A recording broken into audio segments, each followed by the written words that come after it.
যখন স্বরাষ্ট্রমন্ত্রীকে জিজ্ঞেস করা হচ্ছে এই ধরনের প্রশ্নগুলো যে অস্ত্র উদ্ধার কিংবা উনি পেঁয়াজের কথা বলছেন, পেঁয়াজের দাম মানে ঠাট্টা তামাশার মতো মনে হচ্ছে বিষয়গুলো। উনি ইনকিলাব মঞ্চকে নামটা কেউ ভুল বলছেন, আবার হাদিকে নাম ফয়সাল বলে বলছেন, অর্থাৎ ওনার মধ্যে নাই আসলে যে হাদি কে। আমাদের গ্রামে একটা প্রবাদ আছে যে ঘরে যখন আগুন লাগে কারো ঘরে, আশেপাশের লোকজন যার যার আলুটা নিয়ে আসে পুড়িয়ে খাবে বলে। তো এইখানেও এরকম একটা ঘটনা ঘটে গেছে। আসলে দেখুন যে এখানে আগুন লেগেছে, মানে হাদি সাহেব গুরুতর আহত। যখন স্বরাষ্ট্রমন্ত্রীকে জিজ্ঞেস করা হচ্ছে এই ধরনের প্রশ্নগুলো যে অস্ত্র উদ্ধার কিংবা উনি পেঁয়াজের কথা বলছেন, পেঁয়াজের দাম মানে ঠাট্টা তামাশার মতো মনে হচ্ছে বিষয়গুলো। অর্থাৎ স্বরাষ্ট্রমন্ত্রী যারা হয়, সেটা আওয়ামী লীগের আমলেও আমরা দেখেছি। ওই যে রানা প্লাজার সময়ে যে বিএনপি এসে বোধ হয় খাম্বা ধাক্কা দিচ্ছে, আমরা বিএনপির স্বরাষ্ট্রমন্ত্রীকে বলতে শুনেছি আল্লাহর মারা আল্লাহ নিয়ে গেছে। এখন শুনছি বর্তমান স্বরাষ্ট্র উপদেষ্টা বলছেন যে পেঁয়াজের দাম 25 টাকা বেড়ে গেছে।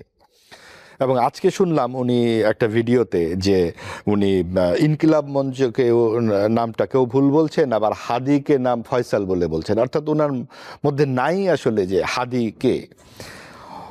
তো যেই গণ অভ্যুত্থান থেকে এই সরকার এসেছে ক্ষমতায়, সেই গণ অভ্যুত্থানের বড় বড় যে সমস্ত ছাত্র নেতারা, তাদেরকে তারা ঠিকমতো চিনতে পারছেন না। অর্থাৎ গণ অভ্যুত্থানের কতখানি চেতনা বা প্রত্যয় এই সরকারের উপদেষ্টাদের মধ্যে আছে, এই প্রশ্ন কিন্তু আমাদের জাগে।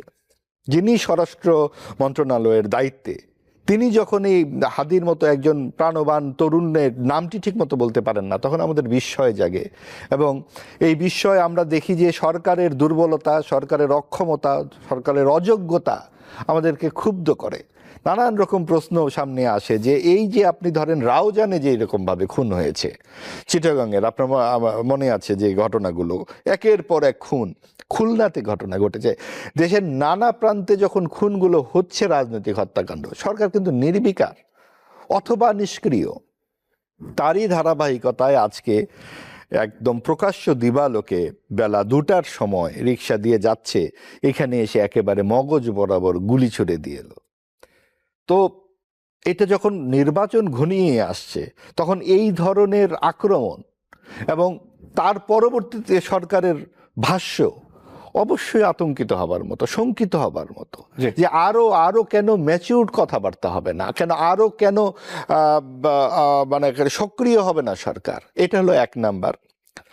2 নাম্বার হচ্ছে যে এই যে ঘটনাটি ঘটেছে, অবশ্যই যারা এখানে পলাতক 1 নাম্বার সন্দেহভাজন হিসেবে তাদেরকেই বলতে হয় যে আওয়ামী লীগের নেতারা যারা বিদেশ থেকে হুঙ্কার দিচ্ছেন, অনুতপ্তহীন লজ্জাহীনভাবে কথা বলছেন, তাদেরকে অবশ্যই সন্দেহের বাইরে রাখার তো কোনো কারণ নাই। কিন্তু এটা আবার এরকম না হয় যে আওয়ামী লীগের সময় কোনো ঘটনা ঘটলেই বিএনপি জামাতের উপরে দোষ দেওয়া হতো, কোনো রকম তদন্ত না করেই।